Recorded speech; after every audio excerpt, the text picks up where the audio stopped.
apa perasaannya ketika harus membayar pajak? Selamat datang hey kawan pajak, diajak-ajak bayar pajak. Hey hey hey, yuk dengerin hey kawan pajak, diajak-ajak bayar pajak. Hey hey hey, Mari kakak, lihat dia dulu kakak. Sudah banyak perkembangan isu pajak. Kapan lagi bahas pajak bisa sambil ngakak, sambil ngerujak atau sambil gendong anak. Dengar dulu yuk, info gratis kok gak mau. Di follow dulu, gak ketinggalan melulu. Ajak-ajak bayar pajak, ini konsep baru. Simak dan hayati kelak negeri kita maju. selamat datang hey kawan pajak, diajak-ajak bayar pajak. Ajak, bayar pajak. Yuk dengerin hey kawan pajak, diajak-ajak bayar pajak. Ajak, bayar pajak. Semua orang punya caranya sendiri untuk mengekspresikan cinta Indonesia. Ini cara kami, ajak-ajak bayar pajak.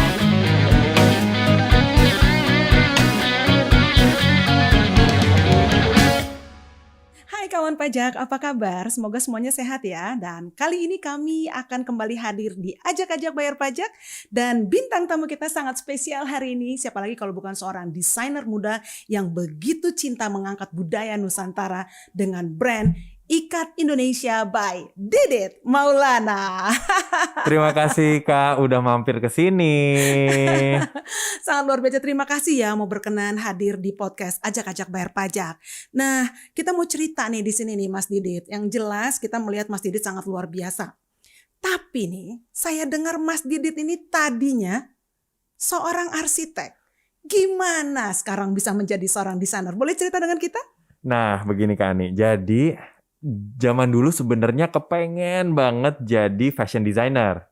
Tapi dari kecil itu nggak pernah punya keberanian untuk masuk ke sekolah fashion gitu. Karena mungkin zaman aku itu belum istilahnya belum terlalu banyak kan sekolah modenya. Nah, akhirnya pas abis lulus SMA, aku berpikir aku tuh pengen ada seninya tapi ada hitung-hitungannya. Karena aku suka juga dengan matematika gitu ya. Akhirnya aku masuk ke arsitektur. Karena menurutku ini setengahnya seni dan setengahnya ada hitung-hitungan gitu. Akhirnya masuk ke sana deh gitu. Belajar arsitektur di Parahyangan 4 tahun. Kemudian lulus, balik ke Jakarta malah nggak jadi arsitek. Jadi ngambil kuliahnya arsitek tapi kemudian akhirnya berkecimpung di desain. Tapi sebelum ke desain?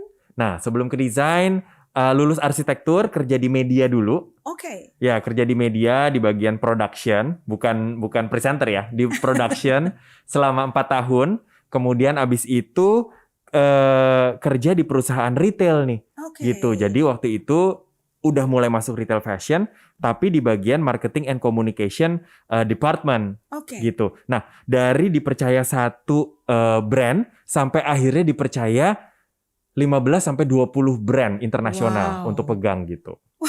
Luar biasa. Jadi mulai dari belajar arsitek, kemudian kerja di media, dan akhirnya mendirikan Ikat. Betul, Ikat Indonesia. Indonesia. Jadi waktu itu didirikan 2011, mudah-mudahan tahun ini Ikat Indonesianya jadi 10 tahun nih Kak. 10 tahun, sebuah perjalanan yang luar biasa. Tapi kenapa ngambilnya tenun? Nah, kenapa ngambil tenun? Ini juga satu hal yang sangat menarik. Karena tahun itu, 2008-2009, Indonesia lagi heboh dengan batik mau diakui oleh negara tetangga waktu itu.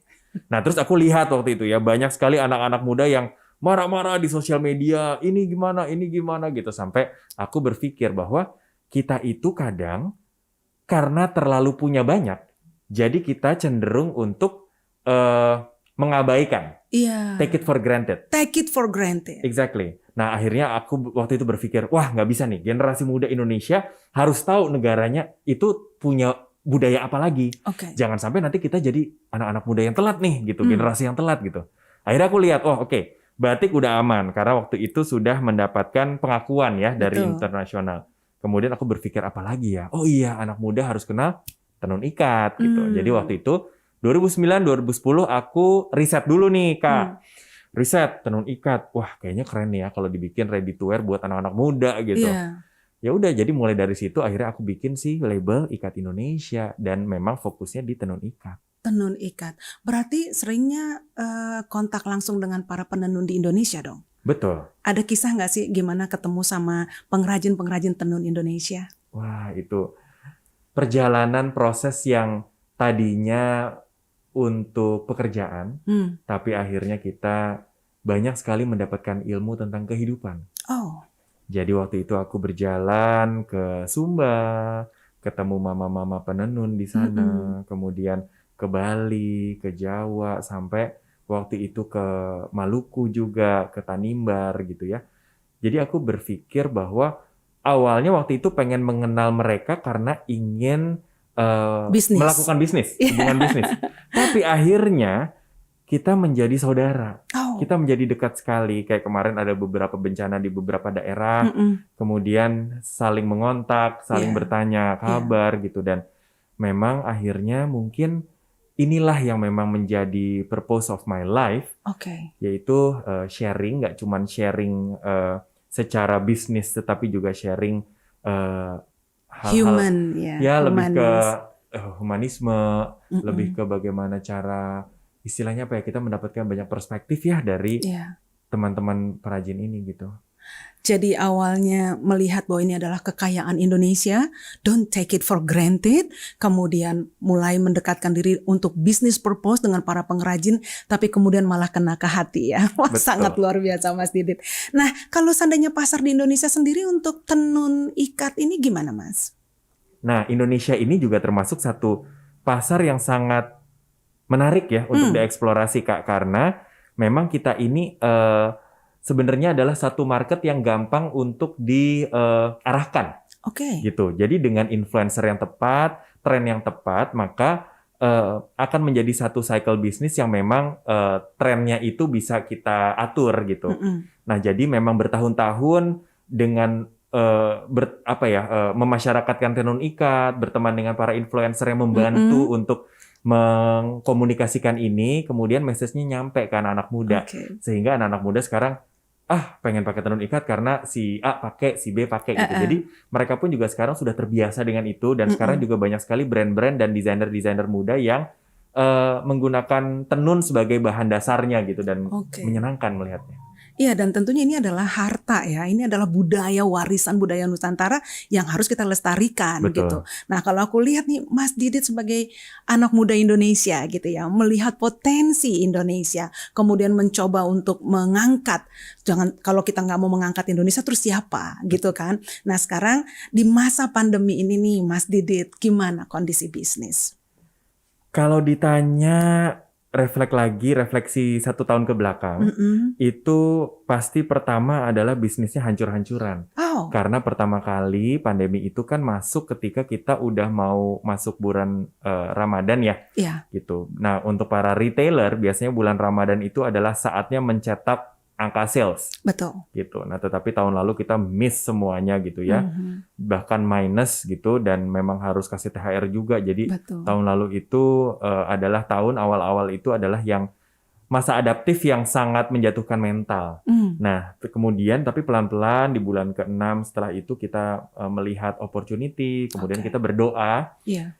Tuhan, mungkin memang kalau memang ini harus terjadi, tolong Tuhan kasih kita jalan untuk bisa lihat opportunity yang ada. Mudah-mudahan ini adalah jalan yang bisa membantu teman-teman para perajin Iya. agar mereka bisa terus menenun gitu. Karena kita juga nggak tega setiap hari dikirimin message gitu, Kak, tolong dong ini diambil kain saya, kain ini dan segala macam. Cuman kalau kita tidak ada pasarnya kan susah juga. Betul. Jadi waktu itu aku berdoa bersama timku, setiap hari kita mengadakan meeting virtual, dan aku masih ingat banget di setiap hari itu masing-masing dari kita akan memimpin doa di akhir. Oke. Dan itu sangat kita merasa di situ sangat dekat, kita menjadi satu bagian, dan memang kita memiliki misi yang yaitu adalah ingin membantu teman-teman perajin.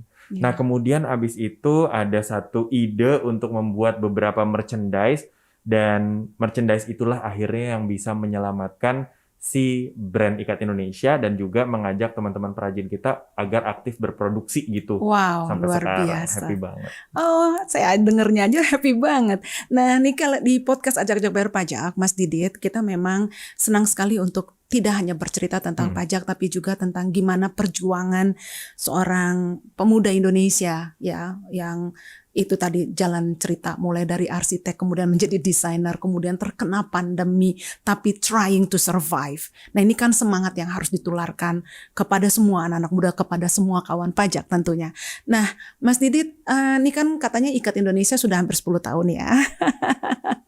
Tentunya sudah punya NPWP ya Mas Didit ya. Pasti dong. Nah kita mau tanya Mas Didit, apa perasaannya ketika harus membayar pajak? Kalau untuk aku sendiri bayar pajak itu sudah dari awal ketika aku kerja ya, kira-kira tahun 2000 berapa tuh? 2002 kali ya, 2000 Oke. gitu. Jadi buat aku adalah sebenarnya adalah satu kewajiban yang memang harus dikeluarkan gitu. Iya. Jadi memang tidak ada resistensi dari awal Oke. gitu. Karena memang kalau untuk aku adalah ya udah bayar oke gitu karena memang kewajibannya menjadi warga negara gitu. Dan kalau dilihat dengan negara-negara lain sebenarnya potongan pajak di Indonesia tuh masih masuk akal banget gitu ya gitu kalau aku lihat yang lain-lain gitu. Nah, kalau untuk dan makin ke sini juga aku melihat apa ya? Banyak sekali hal-hal positif yang kemudian pemerintah gunakan dari uang hasil pajak yang kita bayarkan gitu sih. Aduh, makasih banget nih Mas Didit. Nih sebagai orang yang sudah bekerja di kantor pajak cukup lama, saya dengar ada orang, enggak aku nggak ada resistensi, itu senang banget. Karena memang tadi lagi saya senang banget dengan kata-kata Mas Didit yang bilang, sometimes we take things for granted gitu ya. Kita merasa, ini batik di Indonesia sudah ada, terus ikat sudah ada gitu. Tapi kita tidak memahami bagaimana untuk melestarikannya. Demikian juga Indonesia, negaranya ada, bukan berarti kemudian ya sudah, yang penting negaranya ada. Tapi kita harus sama-sama berkontribusi. Nah sekarang masalah lapor pajak nih. Kemarin kan bulan Maret kita lapor SPT ya. Dan seneng banget. Nggak, tadi Mas Didit kan sempat tanya, sudah berapa yang lapor SPT? Sudah 11 juta lebih ya orang yang lapor SPT. Nah kita sangat apresiasi. Cuman kita pengen tanya deh, kalau menurut Mas Didit lapor pajak susah nggak sih? Kalau sekarang aku bilang malah gampang banget ya. Karena kalau dulu mungkin kita susah tuh karena nggak tahu. Tapi karena sekarang juga lewat sosmednya pajak sangat jelas. Kemudian juga caranya jelas dan di websitenya juga jelas banget gitu. Dan kalau kita nggak ngerti kita tinggal tanya dan miminnya di situ juga sangat aktif menjawab gitu. Jadi buat aku sekarang sangat dimudahkan sih ya Sangat untuk dimudahkan. kayak kami para WP wajib pajak ini gitu. Oke, terima kasih banget loh. Dan itu dia kawan pajak bahwa lapor pajak sudah semakin mudah. Dan tentunya Direktorat Jenderal Pajak nggak berhenti di situ. Kita akan terus tingkatkan layanan kepada masyarakat. Khususnya lagi bagi para pengusaha Indonesia seperti Mas Didit ini yang ternyata tidak hanya ingin memajukan usahanya, tapi juga mengajak para pengrajin juga untuk naik kelas, juga untuk hidup sejahtera. So, kawan pajak, kita mau dengar ini. Mas Didit, ngomong dong ke kawan pajak, kira-kira kalau tentang pajak mau ngomong apa? Ngomongin pajak berarti kalau untuk saya adalah bagaimana kita membayarkan kewajiban kita sebagai warga negara. Mungkin teman-teman menikmati setiap hari kita bisa pergi kemana-mana, jalannya bagus, kemudian yang paling dirasakan adalah kalau ke daerah-daerah nih gitu. Zaman dulu susah banget misalnya menembus ke satu desa tertentu karena jalannya tidak ada. Tapi dengan adanya uang pajak yang teman-teman bayarkan, teman-teman yang ada di daerah-daerah sekarang juga sudah bisa menikmati hasil dari pemerintah membuka jalan untuk mereka dan berbagai macam fasilitas. Mudah-mudahan kita doakan aja agar amanah yang dibayarkan oleh para wajib pajak bisa terus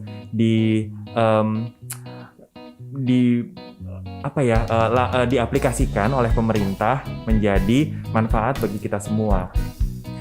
Terima kasih Mas Didit Maulana dan kawan pajak dimanapun yang berada. Demikian bincang-bincang kita bersama Mas Didit Maulana, Ikat Indonesia yang ingin melestarikan budaya Nusantara. Don't take it for granted. Indonesia adalah negara kita, mari kita jaga. bersama. Baiklah, itulah seluruh akhir acara podcast Ajak-Ajak Bayar Pajak bersama Mas Didit Maulana, desainer muda Indonesia, Ikat Indonesia. Dan tetap jaga kesehatan, tetap jaga jarak, dan kenakan masker serta mencuci tangan. Dan sampai bertemu di podcast Ajak-Ajak Bayar Pajak berikutnya. Mas Didit bilang dong, ajak-ajak bayar pajak. Ajak-ajak bayar pajak. Terima kasih Mas Didit Maulana. So, Kak Ani beserta seluruh kru yang bertugas undur diri. Terima kasih, sampai bertemu di podcast Ajak-Ajak Bayar Pajak selanjutnya. Semua orang punya caranya untuk menyatakan cinta kepada Indonesia. Ini cara kami. Bareng-bareng Mas. Ajak-ajak bayar pajak.